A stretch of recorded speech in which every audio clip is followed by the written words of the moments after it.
What's going on, y'all? It's your boy Rubino. And I'm Rionyxiel. And we're here to do a review. Finally, another review for the movie Freaky, which is another movie I've been waiting to watch for a very long time.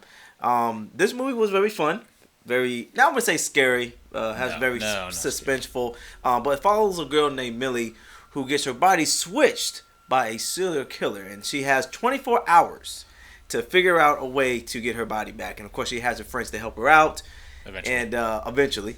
It was very interesting. What I really loved about this movie is I think it's in the trailer, but the butcher actually looks just like Jason.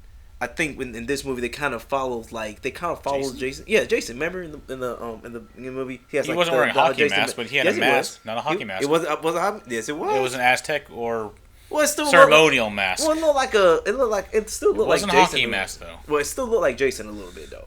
You don't think it did? It had made an homage to that style of Jason, Freddy, not Freddy necessarily, but Michael Myers. But I don't think it was. I'm definitely gonna see a picture again. I felt like, but that's what I really liked about it. But just like you're right, they pay like a very homage to Jason.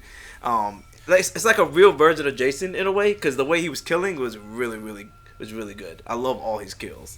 I think my favorite kill that he did. Yeah, well, I know this sounds so bad to say, but my favorite kill was, and this was in the beginning of the movie. He takes a bottle, a wine bottle, throws it down his throat, all the way down, and then shatters his whole neck. And I was like, oh, I've never seen that before. If we're comparing our favorite death scenes from this movie, I gotta say, it's kind of not necessarily a spoiler, but it's when the serial killer, known as the Butcher, doesn't actually have a name. It's played by Vince Vaughn. Yeah. His body is soul swapped with Millie, who's a little high school girl. Yeah. She manages to knock someone over, and she cuts them in half with a table saw. I kind of like that. We've seen that before. I mean, I've seen it before, but still, it was cool. I love gore and violence. So watching the little guy. I was kind of like, I wasn't like in shock or nothing. I still kind of cringed a little bit because that's the only reason it was a horror, because of the violence and gore. Yeah. I mean, overall the movie wasn't scary. Very little jump scares, nothing psychological. It was more funny. Vince Vaughn definitely did a good job playing the female high school girl type thing. He was really funny with that. Both of them are very good. Catherine Newton, who played Millie, her acting like not necessarily a butch male serial killer, but a serial killer who's adapting to the role of a high school girl who's still suffering, because you can see as the character tries to push someone or do something that he's used to doing as a guy, and oh crap, this guy's not being knocked down by my punch anymore. I can't lift this thing to beat this guy in the head anymore. Or I smack someone with a bat, and I'm not strong enough to actually knock him out or whatever else. It was funny. It was funny. I really enjoyed this movie, man. It was a very fun movie to watch. Kind of wish we watched a little more on Halloween, not in the middle of November. Yeah, well, I don't know. I think they meant for it to be in. Well, everything got pushed around. Yeah, a lot pushed around. I think that's why it didn't come out. It would have been good to see it more of the spooky month rather than the Thanksgiving month. Yeah, it's kind of weird, but Josh, he was funny. I thought he was hilarious. He was the gay dude. He was funny as hell. That's very not stereotypical, but that's very common in high schools and schools these days. Different types of personalities, genders, and all that stuff flowing through. Of course, he was the outcast along with Nyla, who was the other friend of Millie, and they were little friends together, but they were still very teenagery. I don't know how else to say it. They were acting like teenagers. But that's the thing, though. It's like is high school really like that? Sometimes it's been a while since I've been to high school. But the bully thing. I really sit there every time I see like a high school bully and there's like 4 girls or 4 dudes or one day I'd be like, hey man, you ain't shit. I'll be sitting there going, yo, is that realistic? Like, do kids really do that? Now, well, I was never bullied in high school. I wouldn't know. Well, yeah, I know that. We were all scared of you. But anyway, I didn't bully anyone. It wasn't the bully. It looked like you gonna beat us up. Not that he was a bad person in high school. It just looked like he was gonna beat us up, man. But anyway, it looked like I didn't. Yeah.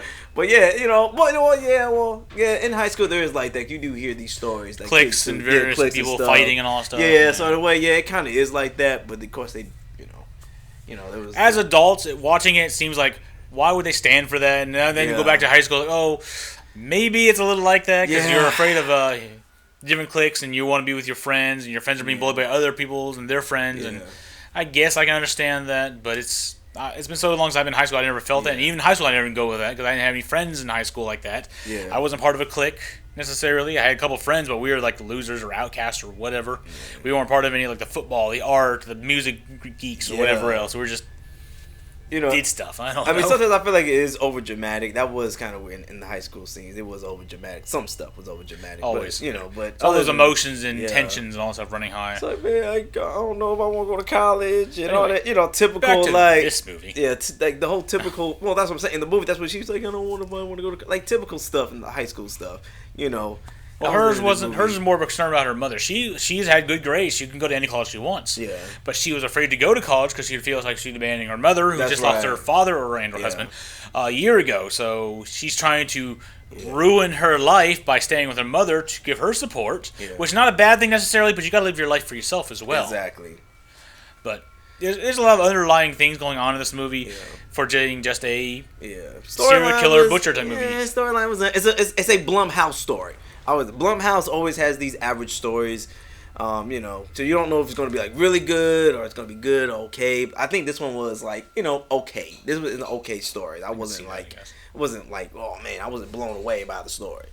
No, but the story was complex enough to make it interesting, but simple enough to make it fun to watch, which is very important when watching a horror movie about magic and butchering people using an Aztec knife. Yeah, which is it was a creative way to use Freaky Friday. 'Cause how many times Freaky Friday has been done? Is this like third? Well, this would be his third time them doing it. I'm also thinking the very similar concepts to Chucky. Yeah. How Chucky would soul swap with a person or whatever, or swap his soul to a doll or someone else to try to become a being again and all this stuff. So. Yeah. But Chucky was intentional. This guy just picked up a knife. I don't know if the butcher knew the knife was going to do that. No, I don't think he did because in the first part, he just sees the knife because in the town he's been doing it for years. That's what I liked about it. It was like yeah. It's always been this thing. I know the rumors came back that every couple of years someone would get butchered. I don't know if he was the same guy every single time though. I think so. You think they would have caught him on that, even though he was a bum living in the middle of a factory? You think apparently he was good enough not to be caught. No one's seen his face because no one knew what his face was. Remember, if you got a mask on. But in the day and age of fingerprints and all that stuff, you tell me he was walking. He wasn't wearing gloves. He was walking around the house. That is kind of true, but maybe he was smart enough not to.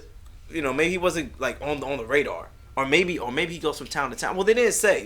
That's what I'm saying. I don't think these serial killers. They're talking about their town. I can't remember the name of the town. Had every couple of years a folktale show up, and a couple kids go missing, or go to lockdown. Very similar to during Homecoming. Yeah, they were talking about Homecoming. Every time Homecoming comes, the butcher would kill him. That was the whole story in the beginning. That's what all the kids were saying. Brookfield Butcher or something like that. Yeah. So. I don't know if it's the same character or he's just a serial killer who's taking advantage of that. But anyway, it was still fun regardless. Yeah. Enjoyed it. But yeah, other than that, man, I definitely enjoyed this movie, Blumhouse, again. I have not seen one bad Blumhouse movie yet. Very surprisingly. Well, I think I probably have. I just don't remember. But probably very average movies. Yeah. They're not like a blockbuster amazing movies, but they're not bad movies. They're enjoyable to watch. Yes. But the Blumhouse movies are. So. Yeah. But yeah, man, let us know in the comment section below if you seen this movie yet. And let us know if you liked it or not. So, yeah. I hope we didn't give too much information away. We try to be very vague about our things and scenes we like and all that stuff. Yeah. We didn't tell how it ends. It's gonna have a happy ending of some kind. But I mean, it's very average. Yeah, but if you're watching this on my channel, man, go check out my boy Rionyxiel, man. That's the thing I do, man. Movie reviews, trailer reactions, and so forth. Also, check out Fear About Gaming. We're getting back on to that, hopefully. And join me. Yes, I will be joining. Hold on, let me join. We just getting back into the movie game. Okay, we're getting back into the movie game. I'm ready to play games whenever you are, man. Yes. If you're watching this on my channel, go check out Rubino Entertainment. Link down in the description below. He does a lot of movie reviews, trailers, and same things we do on here, except a little extra. He does Rubino's Treasures. I think he's starting back that. Hopefully that back up at some point. A lot of good stuff over there. And go check out. You still doing Kid Rubino? Yes, Kid Rubino. 90s Rubino. I would say 90s Rubino. Go definitely check that out. I do like games over there. A lot of old stuff I like to do when I was a kid, so you check that out. Yeah, a lot of nostalgia-based things. You remember you used to do when you was a child. Yeah, but other than that, man, we'll see y'all later. Next movie we do. Bye. Peace out.